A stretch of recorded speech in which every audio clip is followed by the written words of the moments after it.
So today we are answering your frequently asked questions about AAC, or alternative and augmentative communication. So what that means is just any way that people communicate without using verbal speech. So it could be anything like sign language, or we have some paper-based systems. So this is a little sentence strip. I need, I see, a core board that has a bunch of different words that we can use. And then the one we'll mainly be talking about today, which is our iPad with different folders, and it's customizable, which is why we like it. So one frequently asked question we have from parents is, will my child benefit from AAC usage? Which is a great question. And sometimes concerns related to that are, will my child not be motivated to use verbal speech? Or is my child too young to learn how to use an AAC device? So research has proven that AAC therapy can help improve natural speech when using a multimodal approach. So that means using all of these resources plus verbal speech. Therapy using AAC for minimally verbal school-age children on the autism spectrum can help spontaneous speech output and verbal speech compared to therapy that does not use AAC. The earlier the implementation of AAC, the better the outcome. AAC use in young children is associated with increased vocabulary and grammar development. Also, AAC can decrease difficult behaviors associated with frustration or communication breakdowns, which I think we see almost daily, which is great.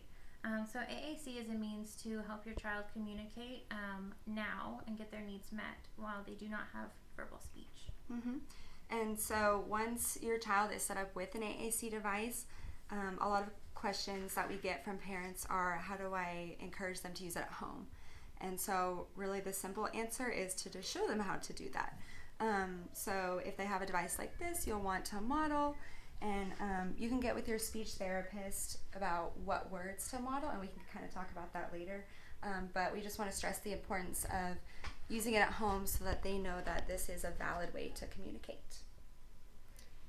So you can model AAC in a variety of ways in the natural environment. Some examples we came up with are reading together, cooking together, playing with your child's favorite toy, going through routines together, and watching TV. So would you like to demonstrate how to model? Yes. So say your therapist tells you that they are working on WH questions. And so at home, maybe you guys are getting ready to go to the pool. So you might ask your child, you could open up the places, and you might say, where are we going to go? Where? Go. Yep, so they would model it back to you. And then if you notice that they couldn't find it, you could help them out. So you could say, we are going to the pool Swimming today. pool. And then they would imitate. Go. Swimming pool. Mm-hmm. And then you might also ask them who is going Go. with us. Who? Go. And then they might say, my family. Family. Mm-hmm. And then you might ask them, what are we going to take with us? What? And then they could say a variety of different things. Bathing suit. Sandals. And then you would just validate that and say, yes, we're taking our bathing suit and sandals.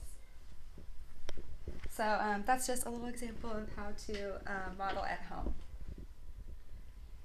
And then we also wanted to talk about something called core vocabulary. You can talk with your speech therapist about what to model, but core vocabulary is where we start with emerging communicators. And those are just words that you can use across many different contexts. So like when we were showing the example, we used the word go a lot. That can be used across many different things: up, down, open, more. And again, your speech therapist can help you find the different words that they're working on in therapy, so you can use that at home too.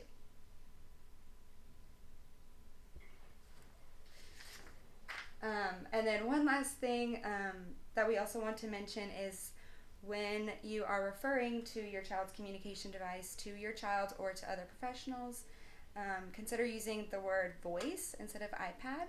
So, like if they're leaving the room, you might say, "Oh, don't forget your voice." So that, again, it just reiterates to the child that this is my way to communicate and it's valid and it's important and it is my voice. And going along with that, something we really stress here is that it's important to have your communication device for your child available at all times, like they would their own voice. That's very important and can help with generalization of skills from therapy to home. Everyone deserves a voice and has something important to say. So AAC is a great way to help your child communicate in their environment.